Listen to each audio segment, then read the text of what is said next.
Hello everyone, welcome to our channel Bhavani terrace garden and blogs. ఈరోజు నేను terrace మీద కొన్ని పనులతో పాటు ఈరోజు ఇది కాశీరేగి చెట్టు అండి. ఈ కాశీరేగి చెట్టుని కొమ్మ విరుపు చేస్తానన్నమాట. కొమ్మ విరుపు చేస్తే అది ఇంకా చక్కగా మనకి పూత కాపు వచ్చి మంచిగా కాయలు కాస్తుంది. ఓకేనా, ఇది కొమ్మ విరుపు చేస్తాను. కొంచెం అందడం దూరంగా ఉంది.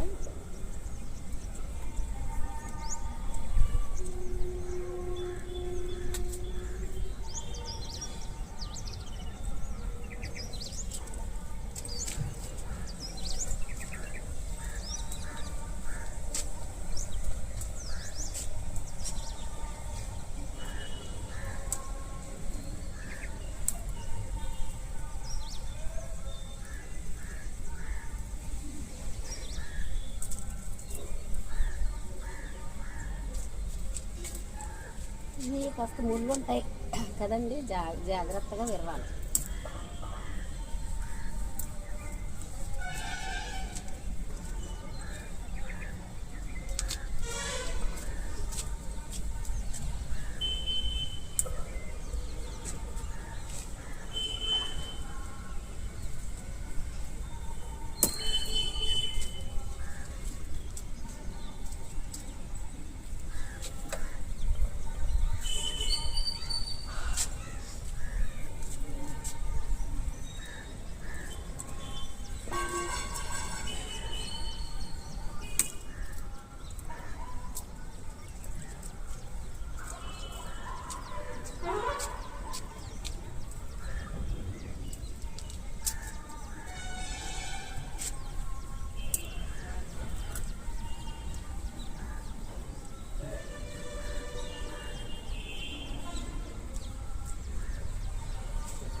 ఇంకా చాలా విరవాల్సి ఉంది. వీడియో లెంగ్త్ ఎక్కువైపోతుంది కదా, నేను స్టాప్ చేస్తాను.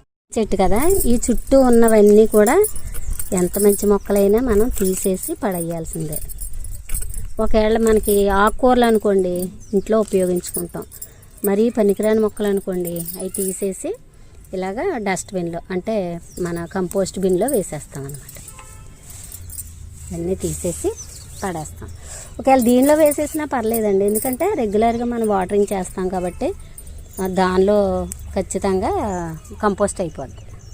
ఇదిగోనండి, నిమ్మ చెట్లు పూత పోస్తున్నాయి చూసారా, చాలా పూత వస్తుంది, చాలా కాయలు వస్తాయి దీనికి. సమ్మర్ వచ్చిన తర్వాత చూసారా ఎంత పూత ఉందో.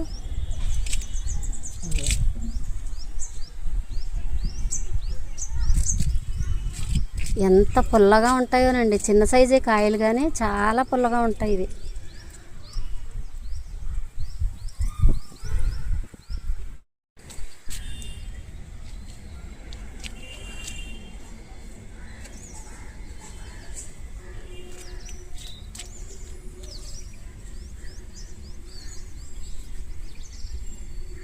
చిగురు కూడా వస్తుంది చూడండి.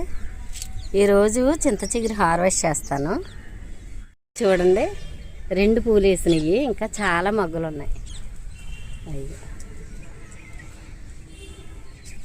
వేసాం కదా మనం ఈ టమోటా మొక్క. చూడండి, ఇది కూడా పూత వచ్చింది. ఈ కొంచెం కింద ఉన్న కొమ్మలు తీసేయాలండి ఈ టమోటాకి ఎప్పుడు కూడా. చూడండి, ఇక్కడ కట్ చేశాను నేను, ఇక్కడ కట్ చేశాను కదా, ఇలా కింద ఉన్నవి తీసేస్తే మనకి త్వరగా కాపుకి వస్తాయి అన్నమాట. ఏవైనా కూరగాయ మొక్కలు ఏవైనా సరే.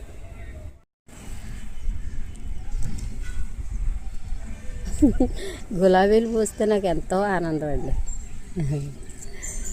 కరివేపాకు కూడా చక్కగా పెరుగుతుంది. ఇది పూర్తిగా బాగా పెరిగాకే నేను దీన్ని ఆకులు కోస్తానండి. చాలా మొక్కలు లాస్ అయిపోయాను నేను ఈ 12 ఏళ్ళ నుంచి. మొక్కలు ఇంకా నిలబడిపోయినట్టే.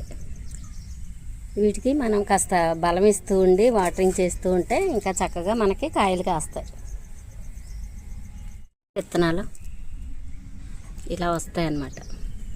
వీటిని మళ్ళీ మనం ఎక్కడైనా చల్లుకోవచ్చు, లేదంటే ఇవే స్ప్రెడ్ చేసేస్తాయి. ఇలాగా విడినప్పుడు అవి వెదజల్లబడతాయి అన్నమాట, స్ప్రెడ్ చేయబడతాయి.